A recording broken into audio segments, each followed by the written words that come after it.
Hello students, इस video में मैं आपको स्टार्ट कराने जा रहा हूं आपका टाइप 2 न्यूमेरिकल्स का फॉरवर्ड डिफरेंस के। मैं आपको टाइप 1 करा चुका हूं जिसमें आपको इवेल्युएट करनी होती थी वैल्यूज। यहां पर आपको क्वेश्चन कुछ कभी कभार ऐसा भी आ जाता है कि find the missing values in the following table. अब इसको आप फॉरवर्ड डिफरेंस से बड़े इजीली सॉल्व कर सकते हैं। ये जो दो वैल्यूज इस क्वेश्चन में नहीं गिवन है वो आप निकाल सकते हैं। आपका सीधा तरीका कुछ ऐसे रहने वाला है। एक्स वाई आप पहले लिख लें एक बार। तो मैंने आपको फॉरवर्ड डिफरेंस टेबल बनाना सिखाया था, वही आपको बनानी है यहाँ पर, और वो आपका रिजल्ट में आखिरी में आपको दो इक्वेशंस दे देगी जिनसे आप अपना फाइनल वैल्यू निकाल सकते हैं। वो आपको हो जाएगा। अभी आप देखिए, मैंने x लिख ली और y को लिख लिया। y की मेरे पास यहाँ पर 3 वैल्यू पता है, 2 वैल्यू पता है, -2.4 पता है, और ये y1 और y3 से मैंने डिनोट कर लिया क्योंकि ये वैल्यूज मुझे पता नहीं है। अब फॉरवर्ड डिफरेंस चालू करते हैं। इन दोनों का जो मेरा फॉरवर्ड डिफरेंस आएगा, इसका और इसका, वो आएगा y1 - 3। तो ये मैंने अपना टेबल बना रहा हूं, तो ये फर्स्ट फॉरवर्ड डिफरेंस के लिए। अब इसका और इसका अगर देखूंगा तो ये आएगा 2 - y1 इन दोनों का। अब अगेन इन दोनों का देखूंगा तो आएगा y3 - y2। y2 की वैल्यू मुझे पता है। और लास्ट में इनका देखूंगा तो -2.4 - y3। ये आ गया मेरा। अब क्या करना है मुझे? अब मैं एक और डिफरेंस निकालूंगा। अब इसको देखेंगे आगे। एक और स्टेप सेकंड फॉरवर्ड डिफरेंस में निकालूंगा। सेकंड फॉरवर्ड डिफरेंस में मैं इसका और इसका जो है डिफरेंस रखूंगा, तो 2 - y1 - y1 - 3। तो इसको अगर आप करेंगे, इसको सॉल्व कर लेंगे तो आपका आएगा 5 - 2y1। तो ये आप रफ में करके वैल्यू सीधी सीधी टेबल में डालें। इसको भी करूंगा y3 माइनस, ये आपका आ जाएगा y1 + y3 - 4। इन दोनों का भी करूंगा।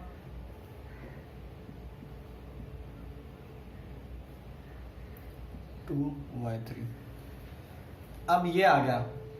अभी भी मेरे पास 3 इक्वेशन आ रही हैं, और क्योंकि मैं एक और कर सकता हूं तो जाऊंगा एक और करने।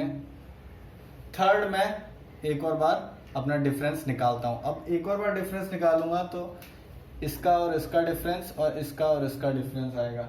इन दोनों का जब डिफरेंस करूंगा तो सिंपल है, y1 + y3 - 4 - 5 - 2y1।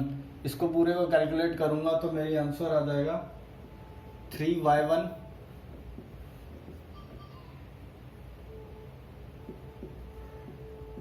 9।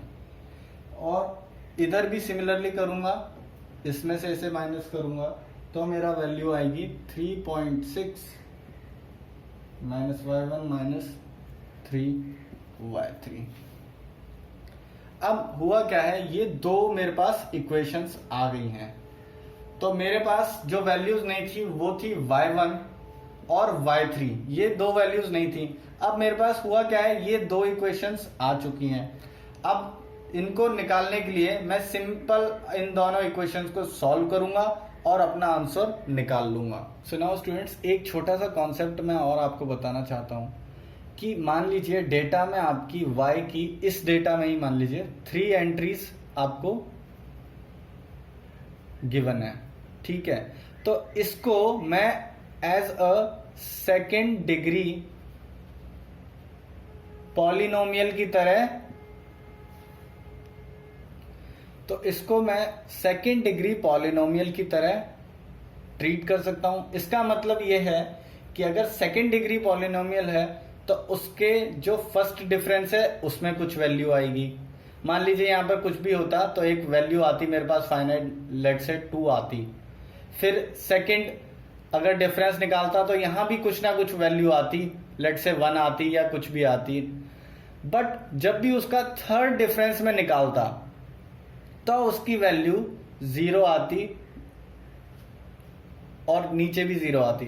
अगर फिर और फोर्थ निकालने जाऊंगा तो 0 - 0 फिर से 0 आती, 0 0 आ जाती। मतलब वैल्यूज आएंगी सिर्फ इधर तक आएंगी, इसके आगे 0 आएंगी। अगर मेरी 5 एंट्रीज गिवन होती तो वो मैं 4 डिग्री पॉलिनोमियल ले सकता था। तो इस हिसाब से आपको लेना होता है।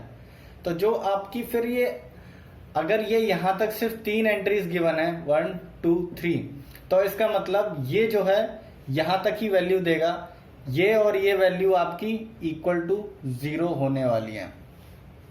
अब ये 0 होने वाली हैं, इसका मतलब इनको अगर मैं सॉल्व कर लूं, इसको अगर सॉल्व कर लूं, इसको मैं अगर देखूं ऐसे कि 3y1 plus y3 is equal to 9 और यहां पर 3y1 plus y3 is equal to 3.6। मैं इसको इधर की साइड ले गया।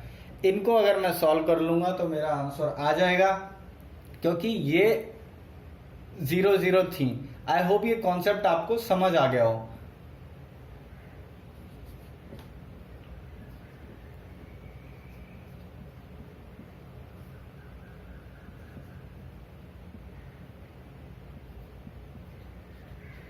ये मेरी दो वैल्यूज आ गई, y1 और y3। तो ये मेरी वैल्यूज आ गई जो मुझे मिसिंग वैल्यूज निकालनी थी। इस तरह से ही अगर कभी आपको और भी कोई क्वेश्चन आता है, वैल्यूज चेंज हो जाती हैं, तो आपको ये हिसाब रखना है और वहीं तक डिफरेंस करते चले जाना है जहां पर आपको पता है कि ये 0 होने वाला है। फिर इक्वेशन रख के और आप निकाल लेंगे। कभी भी ऐसा केस आता है। वैसे सिर्फ यही टाइप का क्वेश्चन आएगा, अगर आएगा तो, और कोई टाइप का क्वेश्चन नहीं बनता फॉरवर्ड डिफरेंस से, क्योंकि आगे इंटरपोलेशन ही अपने आप में बहुत है वहां से क्वेश्चन देने के लिए। तो आई होप आपको ये वीडियो अच्छा लगा हो। Thanks for watching.